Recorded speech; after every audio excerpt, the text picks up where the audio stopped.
everyone, and welcome to my channel. This is Dr. Mommy Budgets, and I am Amanda. Today I am here to do my week 1 budget projection for the month of January 2023. So for those that are new to my channel, welcome. And for those that are not new, welcome back. On this channel, I talk about anything related to finances, as well as I have a cozy chair conversation segment where I talk about anything I want to talk about, mainly finances. So, as I previously said, we are going to be going through my week 1 budget projection. All right. So what I'm going to do is, for those that are new, a budget projection projects what I plan to do with my pay for the upcoming week. All right. I get paid every single week, so I do a budget projection, then I do a budget recap, which actually shows the results of what I actually did with the pay if it was something outside of what I had projected. Okay, so that's what we're going to be doing here. So what I'm going to do is I am going to populate up on the screen a snapshot view of my budget projection. All right, that information should be there now. Let's dive right in. So, as you can see on the top of the page, Happy New Year! Happy New Year! We are into 2023, and this is my first video for 2023. So, Happy New Year to everyone, all of my people who have been hanging with me for a minute, and also the new people. Welcome. All right, let's go. Week 1 budget projection. This is for Friday, January the 6th, 2023. First up, we have the mortgage for $292. I am looking down because I do have my notes here. We have a water bill coming in at $98. We have the phone and internet for $232. Then we have auto insurance for $94. Another auto insurance for $62. Student loan, $100. College spending / gas for $25. So basically that money I alternate week after week.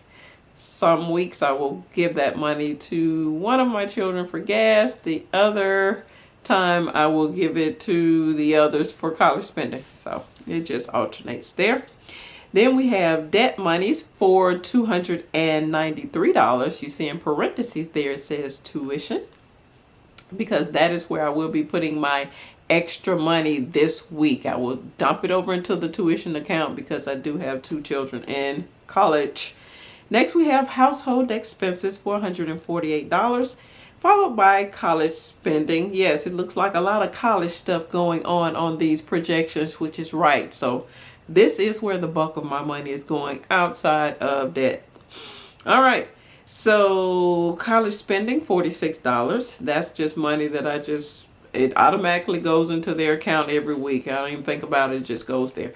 Next, we have children's savings accounts for $28.50. I do stash away a little money into their accounts. These 2 are auto drafts, so I don't even have to think about it. It happens every week, and that's that. Next, we have HOA for $6.70.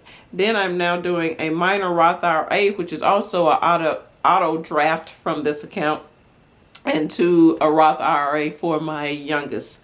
And last but not least is the cushion amount for $26. So for this week's total, we have $1,471.20. All right, I typically leave about $13.68 in this account each week. So as you can see, the total amount is more than the amount that I leave in per week. So let's do that calculation. $1,471.20 minus $1,368 equals $103.20. That is money that I need to pull out of the bills savings account to help me with this actual amount for the week. So that 103.20 will help me satisfy that total amount of $1471.20. So that's where we are there. That number gets a blue cloud around it because it has a relationship with another number on the page with a blue cloud, as you can see there. But we're not going to discuss that yet. That was step one. Step two is to go back through these numbers and put a PA, which means put that total amount away in the Bill's savings account for later. So we will go back up through these transactions, put a PA with a pink circle around it, indicating that we're not using that money this week. So you see all those there. Now we can come down and get the total of that amount. The put away amount equals $262.70, plus I had forgotten to add in that $292 up top for the mortgage. So that's why you see an addition going on here. Typically when I'm doing these budget projections, there's just one number there because I have already added all the amounts, but for some reason I forgot to add in the mortgage amount. So that's why you see $262.70 plus the $292. So that equals $554.70. And as previously stated, that number gets a blue cloud around it because it has a relationship with another number. So let's take a look at that right now. Both numbers in the blue clouds have two different transactions. Remember, the number up top is the amount that I need to pull out of the Bill savings account to help me satisfy this amount this week. However, the number in the second blue cloud is the amount I need to put away. Okay, so I know a lot of times this can probably get confusing to those that are old because I'm like putting money away, pulling it out and all that. But what is actually happening is I have to make sure that I have enough money to satisfy all of the projected amounts each week. Okay, so once I satisfy or make sure I have some sort of accommodations of monies for that item up above, then I get to move that money in either direction depending on if I'm going to pay that debt this week or not, or do that transaction this week or not.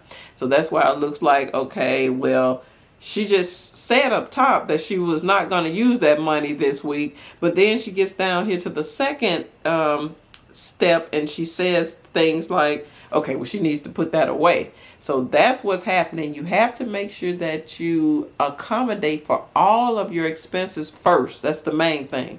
Then the next step is to figure out when you're going to pay them. And if you don't need to pay them this week, you put the money away in the bill savings account for later until you need to pay them. So that's what I'm kind of doing on this paper. So now that that's clarified, let's go back down here and look at the next to the last line so that we can take care of those two numbers in the blue clouds. $554.70 minus $103.20 equals $451.50. Okay, that number gets a yellow line under it because that is the amount that I need to put away in the bill savings account right here on paper. Now, I'm not doing that. That's not going to be the thing that I'm going to do physically, but right here, that's where we are so far.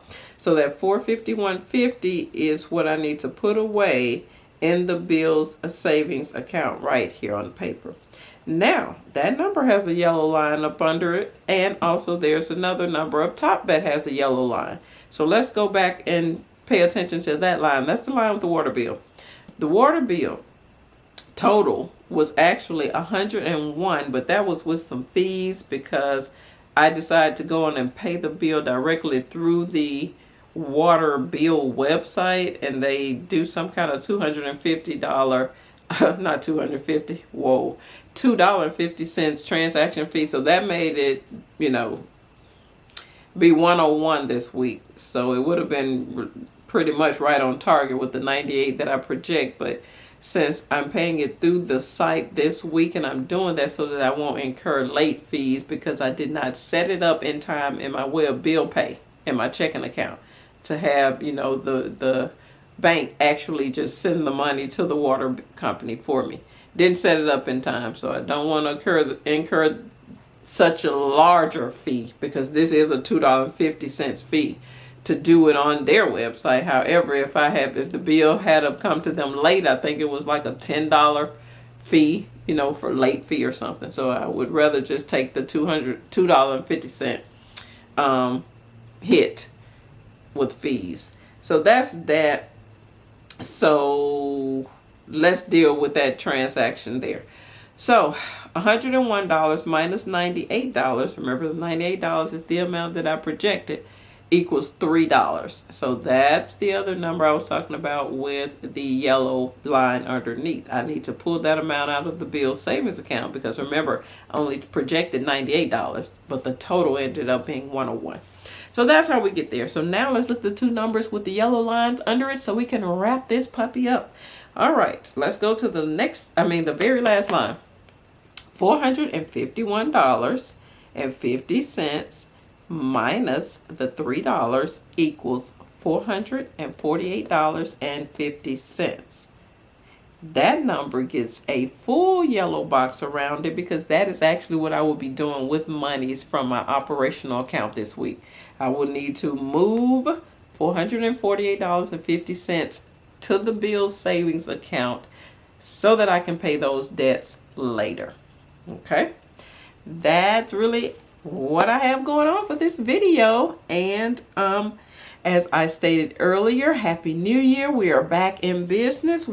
Hopefully you all will have a productive new year and we can continue on through the year, getting our finances together, keeping our budgets going, and just staying consistent. Keep going in a routine, right? This is Dr. Mommy Budgets, where we dream big but start small around here. I will see you in the next video. Peace.